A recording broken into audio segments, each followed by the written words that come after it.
ಹೊರಗಡೆಯಿಂದ ಗಂಡಸು ದುಡ್ಕೊಂಬಂದರೆ ಮನೆಗೆ ಬಂದಿದ ತಕ್ಷಣ ನೆಮ್ಮದಿ ಬೇಕು, ಹೆಂಡತಿ ಆದವಳು ಗಂಡನ ಚೆನ್ನಾಗಿ ನೋಡ್ಕೋಬೇಕು, ಪ್ರೀತಿ ಮಾಡಬೇಕು ಅಂತ ಹೇಳ್ತಾರಲ್ವ. ಅದೇ ರೀತಿ ದುಡಿಯೋ ಹೆಂಗಸಿಗೆ ಗಂಡನೂ ಚೆನ್ನಾಗಿ ನೋಡ್ಕೋಬೇಕಲ್ವ, ಒಂದು ಪ್ರೀತಿ ಕೊಡಬೇಕಲ್ವ, ಕಷ್ಟ ಸುಖನ ವಿಚಾರಿಸ್ಬೇಕಲ್ವ. ಇದು ಯಾವ ನ್ಯಾಯ ರೀ? ಹೆಣ್ಮಕ್ಳಿಗೊಂದು ನ್ಯಾಯ, ಗಂಡು ಮಕ್ಳಿಗೊಂದು ನ್ಯಾಯ. ಈಗ ಹೊರಗಡೆಯಿಂದ ಗಂಡಸು ದುಡ್ಕೊಂಬಂದಾಗ ಹೇಳ್ತಾರಲ್ವ ದೊಡ್ಡವರು, ಹೆಂಡತಿ ಆದವಳು ಗಂಡನಿಗೆ ಚೆನ್ನಾಗಿ ನೋಡ್ಕೋಬೇಕು, ಕಷ್ಟ ಸುಖನ ಮಾತಾಡಬೇಕು, ಪ್ರೀತಿ ಕೊಡಬೇಕು ಅಂತ. ಅದೇ ಕೆಲಸ ಗಂಡಸು ಮಾಡ್ಬೋದಲ್ವ? ಯಾರಿಗೆ ಹೇಳ್ಕೋಬೇಕು ಅವಳ ಕಷ್ಟನ? ಒಳ್ಳೆಯ ಹೆಣ್ಮಕ್ಳಿಗೆ ಯಾಕೆ ಬೆಲೆ ಇಲ್ಲ?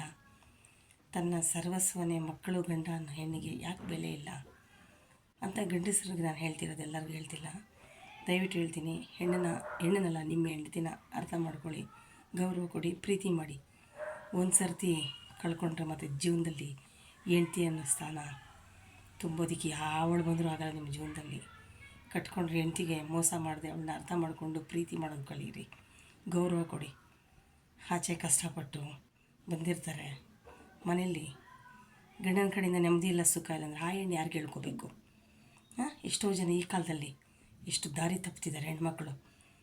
ಅಂಥ ಕಾಲದಲ್ಲೂ ಒಳ್ಳೆ ಹೆಣ್ಮಕ್ಳಿಗೆ ಇದ್ದಾರೆ. ಎಲ್ಲ ಹೆಣ್ಮಕ್ಳು ಕೆಟ್ಟವರು ಅಂತ ಹೇಳ್ತಿಲ್ಲ, ಮಹಾತಾಯಿಗಳು, ಗೃಹಿಣಿಯರಿದ್ದಾರೆ.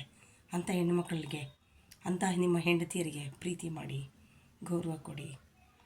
ಅವರೇನೂ ಬಯಸಲ್ಲ ನಿಮ್ಮಿಂದ, ಒಂದು ಪ್ರೀತಿ ವಿಶ್ವಾಸ, ನೆಮ್ಮದಿ ಕೊಡಿ.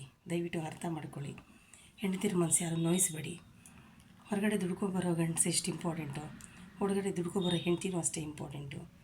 ಅವ್ರನ್ನ ಪ್ರೀತಿ ಕೊಡಿ, ಗೌರವ ಕೊಡಿ, ಅರ್ಥ ಮಾಡ್ಕೊಳ್ಳಿ, ನೋಯಿಸ್ಬೇಡಿ. ಹೆಣ್ಣು ಕಣ್ಣಲ್ಲಿ ನೀರು